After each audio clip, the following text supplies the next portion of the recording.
is the Father. Ever heard that song before, bro?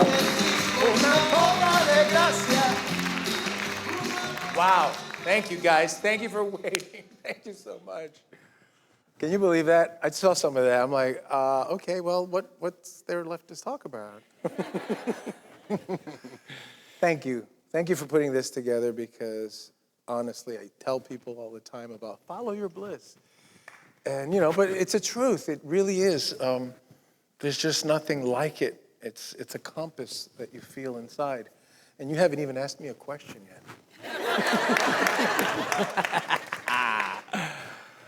It's an amazing honor to sit here and interview you. I watched Bad Boys when it came out, and it was so amazing. Good movie. It was a tough film. Holy cow. A bunch of kids did not go down that road because of that film. I remember getting letters saying, I was headed to youth homes and things like that, and I saw that, and I was like, no, there's got to be a better way. So I'm grateful. I'm grateful that anyone has benefited from your work, especially in this industry, which can be, it's kind of sketchy what they put out there sometimes. Don't you wonder about the quality? I always say, as a kid, I went to Performing Arts High School, and they taught you to elevate whatever it is you do. Even if you're doing a McDonald's commercial or some sort of thing, bring it up, make it about something, deeper or more meaningful. And then you get cast as, bad guys and thugs and rapists and criminals, and it just makes it puts your vibration down, makes you sad. That is this the only way they see people like me, Americans just like me? There's got to be something better. But in this role, in Bad Boys, I just wanted to find a third dimension. Yeah, he's the bad guy. Yeah, he does bad things, but he doesn't do them because he just happens to be that kind of person. He does them for his reasons. We all have our reasons for doing things. So I don't see bad guys or the villains as, just bad. No, we're all wounded people. We're all wounded somewhere or another, and most people that believe or that are in conflict are defending their position in life, their who they are and why they are. So I wanted to give him a little more dimension and not just be hate fodder. What did it mean to you to play the President of the United States on HBO? That was an apogee. That was a highlight, because if people don't see it, they don't envision it, it doesn't even start to happen. So there was a chance for me to play the actual president in a hopefully credible way. And he's a Republican president too, at that, So it afforded me a chance to not be so one-sided in my own political views. I really like having two eyes. I think we all have two eyes for a reason. We don't have one eye. We have two, to see depth, to have a slightly different perspective.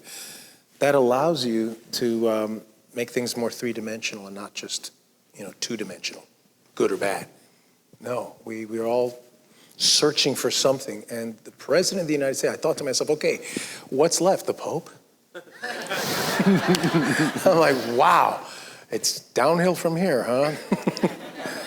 But no, again, the President of the United States in an incredible manner. And as you saw with 24 and Dennis Haysbert playing an African-American president, not long after that, there was an African-American president. So I've been asked many times, when do you think you'll the first Latino president? I'm like, I don't care. I don't want to see a president because he's Latino. I want to see a great president who happens to be Latino, who represents everyone.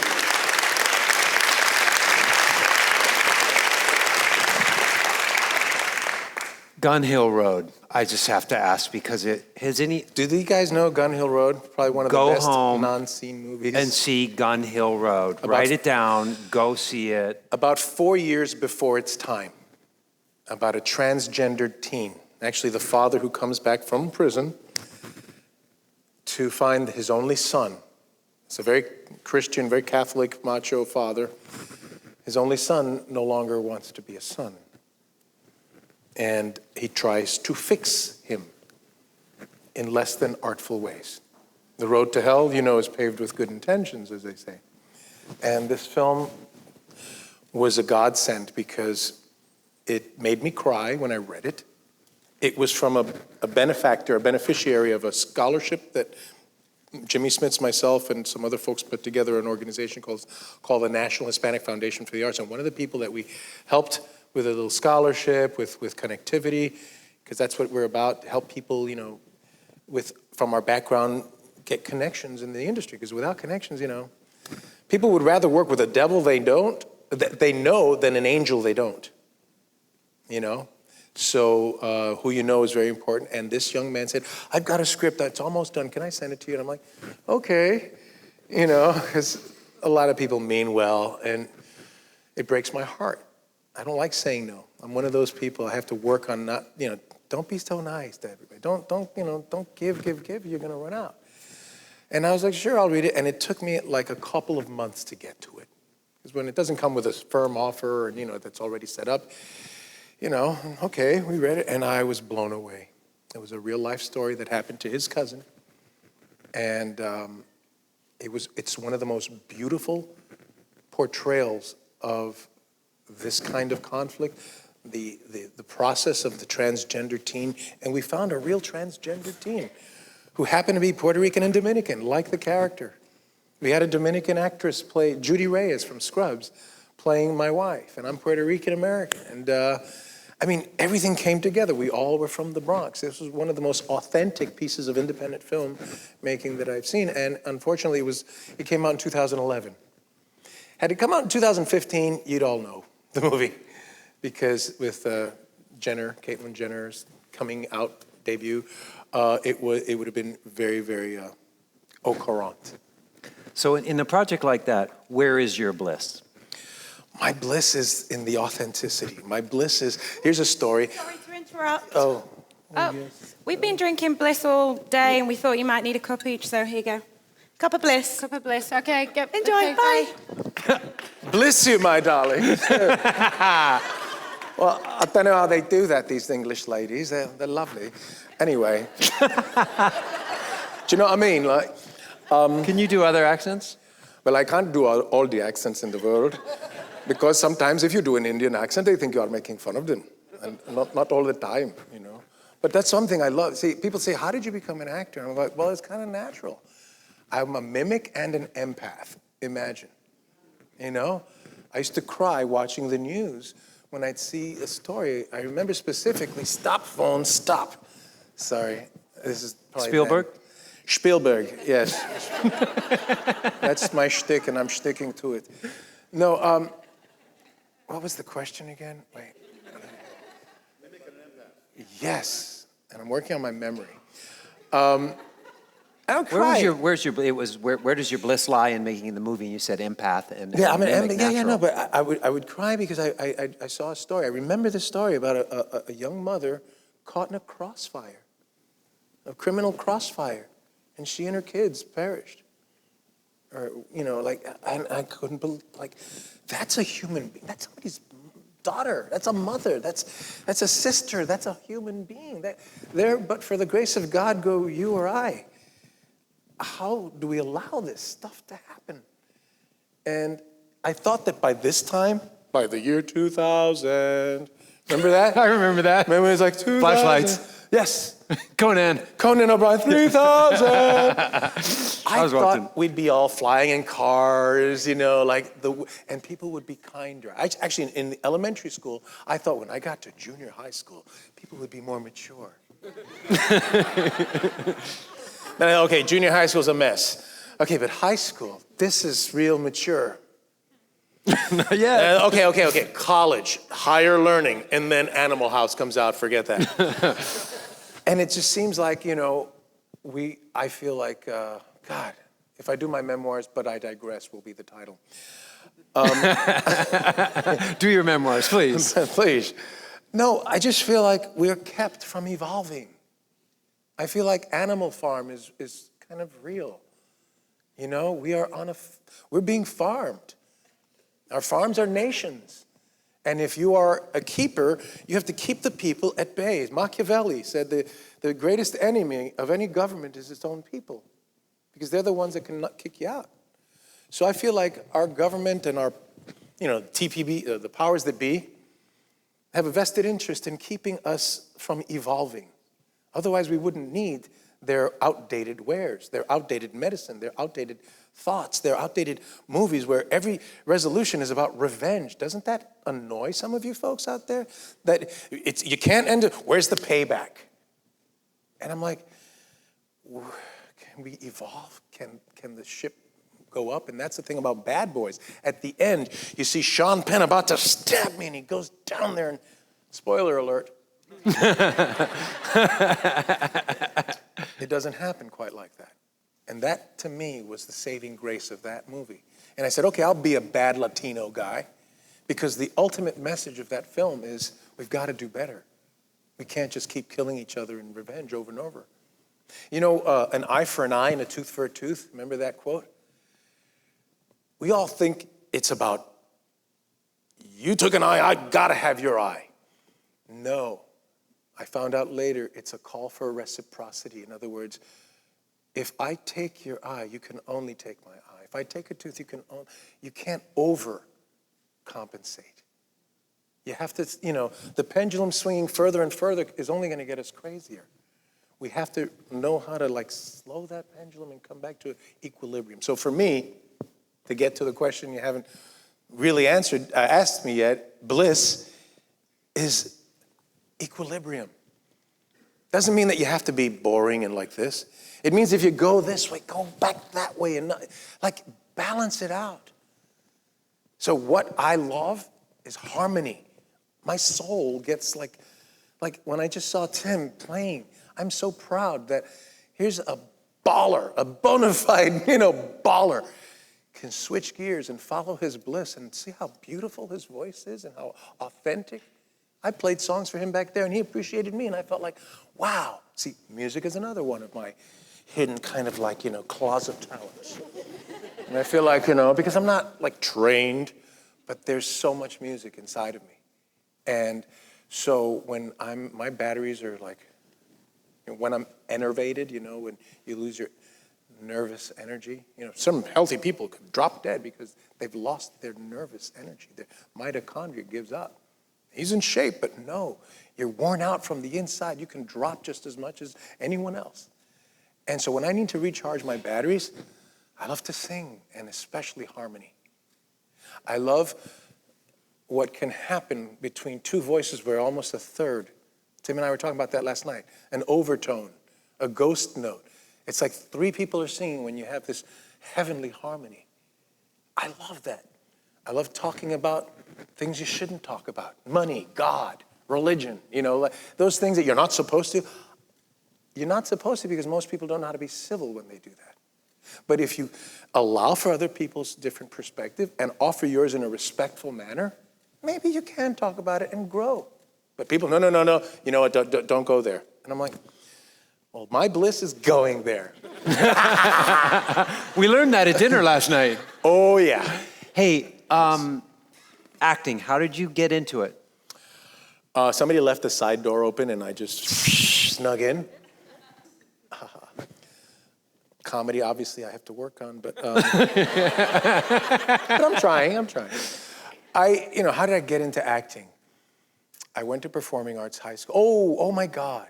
Okay, I'm from the East Coast, and this is going to break the hearts of a lot of my Mexican-American fans who are like, you're not Mexican? What?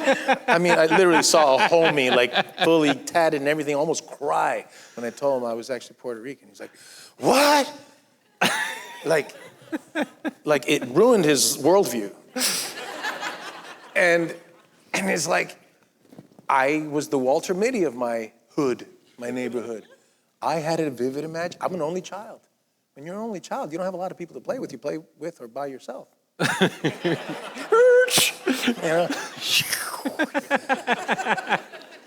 Or both. Or both. There's a lot of things you could do with a mirror sometimes. And it's not all pretty. No, the point is that I was a lonely child, and I made everybody my family. My mother suffered from terrible migraines. She was a union activist, the #1 union organizer for the International Ladies Garment Workers Union, okay? Look for the union label. And from between 67 and 70 in the tri-state area, New York, New Jersey, Connecticut, barely spoke English, but she organized Italian, Latina, black women to not get ripped off, to stand up for themselves, for dignity and things like this. So her conversations on the phone, giving people advice not to take abuse, whether it was from a boss or a spouse or a friend, you know, it sticks in your subconscious and later in life. I become a union, you know, I'm on the, you know, national board of our union. I ran for president a couple times. I became an actor because it came easy to me to a degree. And now when I look back, I go, I was terrible in my way youth. But I thought, the gift of youth is you don't know how silly you are when you're young and you're going for the moon, you know. You don't know that you shouldn't or you can't do something. Therefore, you actually have a shot of doing it. It's when you educate yourself into reality that people tend to dampen their dreams and their ambition. So I, you know, was okay, so here goes, back to the Mexican. In the first But I grade, digress. But I digress. In the first grade, my first role in a little school play where people had played a rock, a tree, this and that, I played a Mexican jumping bean. I'd never met a Mexican before, and little did I know that I'd be playing them for a good part of my life. Portent, things to come. So, at 5 years old or 6, I took headshots, little cute picture of myself. Rich Art Studios, we gave them $50 and never heard from them again. It was one of those scammy things, but that didn't teach me. And I remember going to where was it? A YMCA, like kind of, you know, free acting class thing. And took that, and the person teaching that went to Performing Arts High School and said, oh, you should audition for this school. And then in our school play, in junior high school, before that, a troupe from Juilliard came in and did theater games. And I threw myself in that. I love the game Trust, where you fall backwards, and you trust that your fellow human beings, supposedly, are going to catch you. We played Airplane, where you're blindfolded and people are on the ground, and okay, go here, go left. It's teamwork. It's as an only child, that was my family. That was I played a piece of bacon and I was sizzling. I was committed. And they saw that and they go, he needs to go to Performing Arts High School. You should, you know, make sure. And sure enough, I went to Performing Arts High School and I got in. You didn't have permission to go, did you? I ran away from home. You're right. Oh my God, somebody's been reading Wikipedia. No, just kidding. My mother was a Puerto Rican yenta. I don't know if you guys know what a yenta is. It's a Jewish mother. She wanted me to be a doctor or a lawyer or an engineer because, you know, that's what people in that era thought was a respectable job. An actor, oh my God. First of all, there aren't that many people. There aren't that many roles. Come on, please, get a real job. Get a career, you know, don't, you know, a pipe dream. And at that point, I had just seen Al Pacino in Dog Day Afternoon, and I was mesmerized by his performance, by John Cazale, one of the greatest, most underrated actors, the man with the receding hairline and the long hair, who breaks your heart in everything he does. He's so good. I remember elbowing my friend next to me and just going, that's what I'm going to do, at 12 years old. At 12 years old. So at 13, I'm arguing with my mother in a manner that today I'll slap you for talking like that to your mother. But I was like, you are going to tell me what to do with my life? I mean, thank you for giving me life, Mom, but I got it from here. Like, you have your life. This is my life. I was that convinced that this was going to be something. And until you help your mother buy a house, they don't really believe it. And you're like, I got the rest, Mom, we're good, you know. Then they're like, they look at you differently. And then when her picture was in the newspaper in Puerto Rico, okay, maybe you were right, you know. And so I studied performing arts 4 years of high school. But I had ran away from home. What happened before I made up with my mom, before she saw that I wasn't just crazy, a little, but not just, I auditioned from my aunt's home. I ran away 3 times from my home. And I auditioned for performing arts with one monologue instead of 2. And I played, I don't know what got into me, but of all the, little monologue, you get a book of monologues and you pick one. I picked The Moon is Down by John Steinbeck, who's not too far from here, his estate. The Moon is Down, and I played the mayor of a town overrun by Nazis, who basically was going to be killed, and he knew his death was imminent. And just thinking about that right now, in a second, I choke up. Because he delivered Socrates' denunciation, which was, you who have killed me. And he basically denounces his killers before they kill him. And he says, I'm a little man in a little town, but there's a spark in little men that can burst into flame. I remember those words. And I remember the feeling. And I put myself in that man's shoes. And I imagined having to say goodbye to everything I knew and loved.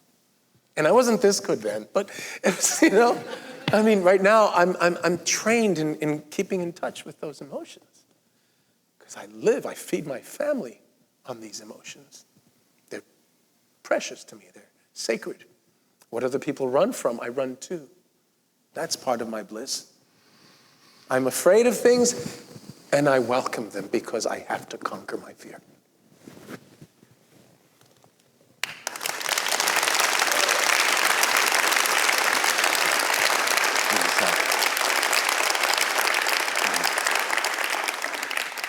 Couple things. My friendship with Esai is new and developing, but he has a permanent place in my heart because I want you to know this. My daughter's dream is acting. And this man, when I asked, and he didn't yet know me, offered my daughter 2 hours of his time to share his wisdom with her. That's who he is. Thank you. Forever. And she's amazing. Forever grateful and she's got for that. The right stuff. What a mentor for my daughter to have begun with. What a Bliss champion. I'm sorry, I didn't mean to get verklempt, but Tish happens. And one other thing I just want to test. Yes, sir. I told this man, after watching him speak to my daughter and just tell her a few stories, I said, Esai, you should do a one-person show. You should do a one-man show. And just tell stories from your life. How many of you would like to see Esai do a one-man show? How many of you, by applause, could listen to this man for 2 hours just tell you stories? Would you tell my family that? Because they don't like to listen to me. We gotta go. Thank Unfortunately, you the time. so much. Keep following your bliss. That's what it's all about. Esai Morales. So wonderful.